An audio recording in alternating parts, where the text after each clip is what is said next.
before they blame it to somebody else, they should at least display their wits and their grits, no, in responding to calamities such as what happened in Davao City.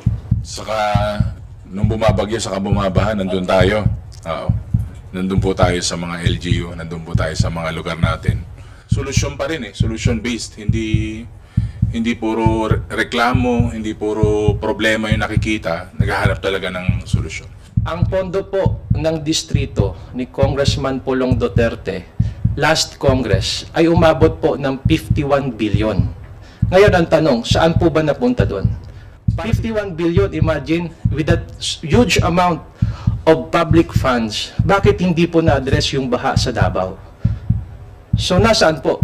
Well, she's the second highest official of the land, then dapat naglalabas na rin po siya ng solution sa mga nakikita niyang problema. Kasi We hope that she can provide us with with alternative solution if she has one. So when she was the secretary, ano po bang ginawa niya? So bakit ngayon lang po siya lumalabas at nagpapahayag ng mga pagkontra sa mga polisiya at programa at sinasabing maraming problema ang ating... In another statement, total nabanggit yun na po yung statement, and you've mentioned about criticizing the government and being outspoken. Vice President Sara Duterte has actually criticized, well, not really directly kay Pangulong Marcos, but she criticized the government for not funding daw po the anti-flooding program sa Davao, kaya po nagbaha. In fact, may binabanggit po siya sa statement niya na may master plan daw po yung Davao. So parang ang sinasabi, hindi raw po napondohan dahil Duterte yung nakaupo na mayor. Any reaction po dun sa sinabi po niya na hindi daw po pinondohan yung anti-flooding program, kaya daw po nagbaha, especially sa Davao po?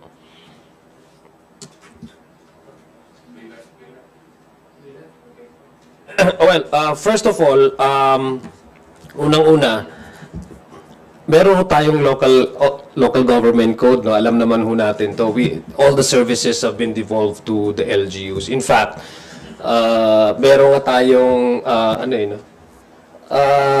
Mandanas ruling that says na social services, even infrastructure services are already devolved to the LGU. So in favor of the LVU, lahat-lahat nung pagdating sa as compare, no, sa national government's supervision, it's really the LGU.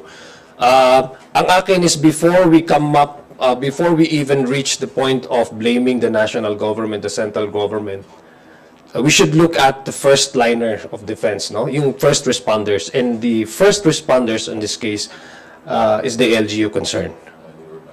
Bago ho tayo humanap ng suporta or assistance or the lack of thereof, no, for that matter, dapat ho tingnan natin kung ano yung nagiging responde ng LGU. Mukhang kilala naman ho natin kung sino po yung LGU ng naturang lugar, no? So para po sa akin, ang una po natin tatanungin is yung sino po yung otoridad doon sa lugar na yon. Ang Philippines is composed of so many cities and barangays. Papasok po ang NDRMMC, papasok po ang Office of the President. Pag kinukulangan po talaga, pag sobra po yung problema na kinakaharap. But if it's a question of baha or nakita naman ho natin sa recent na nangyari na nagkarbaha sa mga lugar dito sa NCR, nakita natin yung mga mayors nila nasa mga rubber boats, pinupuntahan yung mga barangay. So we hope to replicate that and we hope to see that in other areas because that's exactly what the LGU should do. They should respond first. Before they blame it to somebody else, they should at least display their wits and their grits, no, in responding to calamities such as what happened in Davao City.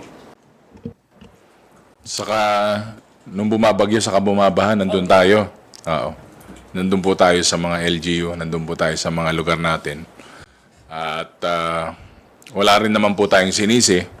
Ang ginawa po natin, humingi po tayo ng tulong, humingi po tayo ng yung mga agencies na kailangan pong kausapin. And solusyon pa rin solution-based. Hindi puro reklamo, hindi puro problema yung nakikita. Naghahanap talaga ng solusyon. Thank you.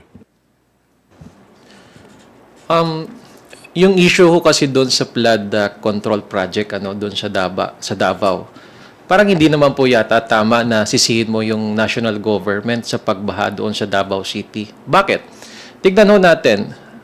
Magkakaroon lang po tayo ng brief history. Ilang taon po ba sa panunungkulan ang pamilya Duterte sa Davao City? Kung hindi pa ako nagkakamali, 33 years.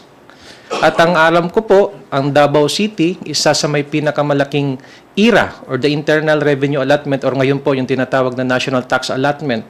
Doon pa lang po sa budget na yon, pwede po nila pondohan yung flood control project. At bakit mo isisisi sa kasalukuyang administrasyon? Ito po, lumabas na po ito January of this year. Galing po mismo kay Yusek Katrina Cabral ng DPWH. Ang pondo po ng distrito ni Congressman Pulong Duterte last Congress ay umabot po ng 51 billion. Ngayon ang tanong, saan po ba napunta doon? Parte po ba noon ay napunta sa flood control project? Yun naman po yung tanong ko sa kanila. 51 billion, imagine, with that huge amount of public funds, bakit hindi po na-address yung baha sa Davao? So nasaan po? Anong proyekto ang napapuntahan po ng sinabing napakalaking pera or pondo ng bayan? So I guess, bago po tayo magturo, dapat tinignan man muna nila kung ano ang kanilang ginawa para ma-address at ma-resolbahan ng issue pong ito. Quick reaction lang po siguro dun sa mga pronouncements. Well, she's the second highest official of the land, then dapat naglalabas na rin po siya ng solution sa mga nakikita niyang problema. Kasi if you're gonna be critical, if you're gonna be a critic of the government, then being the vice president, kailangan may ma-offer ka na solution, may ma-offer ka rin na counter na plano, at saka syempre, may ma-offer ka na serbisyo beside sa official na function mo. Salamat.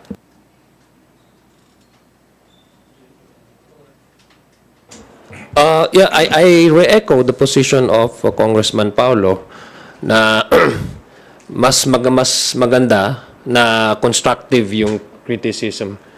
Lahat naman tayo, we are working in the same government, working for the same constituency, ang mga Pilipino. So ultimately, whatever we proposed, whatever we think are not good for the country, the benefit and the advantage and the disadvantage, if there are some, would definitely be felt by the public, by the people. That's actually the responsibility of public officials. So personally, I would tell you, I would wanted sana that the Vice President maintains and keeps her position within the government as part of the government. Unfortunately, yun nga hindi nangyari. So she's entitled naman she's entitled to have her own opinion. She can be a critic of this administration, although I haven't heard from the Office of the Vice President whether she is positioning herself to be an opposition at this point in time, because we have yet to hear from her.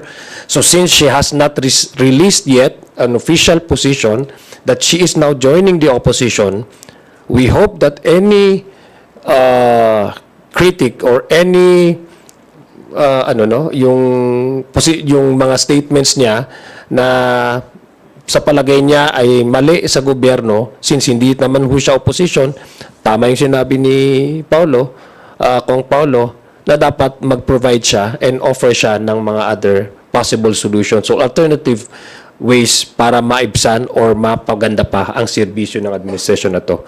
So yun din ho ang position ko. since na hindi ho talaga siya, no? May narinig ba kayo nag-opposition na siya? Hindi pa, no? So we hope that she can provide us with well, alternative solution if she has one. Well, it's not a surprise, no? With the statements of the Vice President. Probably she's trying to be the new face of the opposition, but we really need to hear from her, no? And, it's easy to criticize the government with respect to its policies, programs, the government or the administration that she is a part, especially when she was the Secretary of the Department of Education. Pero bakit may narinig pa po tayong solusyon na kanya pong ginawa patungkol sa mababang ranking ng ating pong mga estudyante based on the latest PISA ranking? Bottom 4 po ang ating bansa. So when she was the secretary, ano po yung ginawa niya? So bakit ngayon lang po siya lumalabas at nagpapahayag ng mga pagkontra sa mga polisiya at programa at sinasabing maraming problema ang ating bansa? So I guess babalik din po sa kanya ang kanya pong mga sinasabi laban po sa administrasyon.